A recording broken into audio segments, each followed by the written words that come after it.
কুকুরটা ২ মাস ধরে হেঁটে হেঁটে মা নর্মদা নদী পরিক্রমা করছে, অনবরত হাঁটছে, থামছেই না।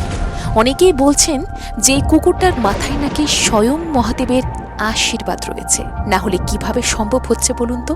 শরীরটা তো ভেঙে গেছে, ঠিকমতো খাবারও জোটে না, পায়ে চোট লেগেছে, হাঁটতেও কষ্ট হচ্ছে, কিন্তু তবুও সে থামেনি। খোঁড়াতে খোঁড়াতে এগিয়ে চলেছে। একটাই লক্ষ্য, নর্মদা পরিক্রমা সম্পূর্ণ করা। নর্মদা পরিক্রমা মানে কিন্তু শুধু হাঁটাই নয়, এটা এক কঠিন তপস্যা। প্রায় ৩,০০০ কিলোমিটারের পথ, দিনের পর দিন, মাসের পর মাস শুধুই হাঁটতে হয়। কারো কারো আবার ৬ থেকে ৮ মাস পর্যন্ত সময়ও লেগে যায়। আর সেই পথেই আজ এক সাধারণ কুকুর করে দেখাচ্ছে অসাধারণ কাজ। ভাবুন তো, কখনো পথে পড়ছে নদী, তবুও এই কুকুরটা সাঁতার কেটে পার হয়ে যাচ্ছে। আবার কখনো ঘন জঙ্গল, কখনো আবার নির্জন রাস্তাও। কিন্তু এক মুহূর্তের জন্য সে কিন্তু ছেড়ে যাচ্ছে না এই সাধুকে। আর সবচেয়ে আশ্চর্যের বিষয়টা কি জানেন? এই কুকুরটা কিন্তু এই সাধুর পোষা নয়। ২ মাস আগে যখন এই তপস্বী নর্মদা পরিক্রমা শুরু করেন, তখন থেকেই হঠাৎ করেই এই কুকুরটা তার পিছু নেয়। তারপর থেকে ছায়ার মতো সঙ্গ দিচ্ছে।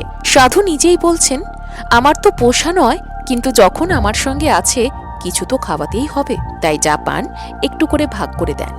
রাতে যখন আশ্রমে আশ্রয় নেন, তখনও কুকুরটা সাথেই থাকে, যেন একনিষ্ঠ ভক্ত। কুকুরটার পায়ে যখন ওষুধ লাগানো হচ্ছে, দেখুন একদম শান্ত হয়ে কেমন শুয়ে আছে, কারণ সে বুঝতে পারছে যে এই ভালোবাসাটাই তার শক্তি। এই সেবাটুকুই তাকে আবার হাঁটার শক্তি দেবে।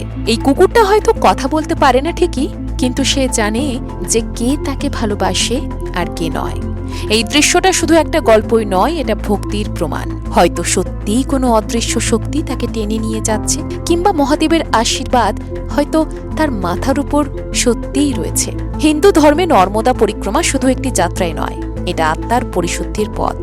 বলা হয় এই তপস্যার মাধ্যমে নাকি পাপ মোচন হয়, আত্মা শান্তি পায়, আর ঈশ্বরের কৃপা লাভ হয়। তাহলে বলুন তো, এই কুকুরটাকে শুধুই একটি প্রাণী নাকি এক নিঃশব্দ সাধক? কমেন্টে আপনার মতামত অবশ্যই জানাবেন। আর যদি এই অসাধারণ ভক্তি আপনার মন ছুঁয়ে যায়, তাহলে ভিডিওটা লাইক ও শেয়ার করতে ভুলবেন না। হর হর মহাদেব।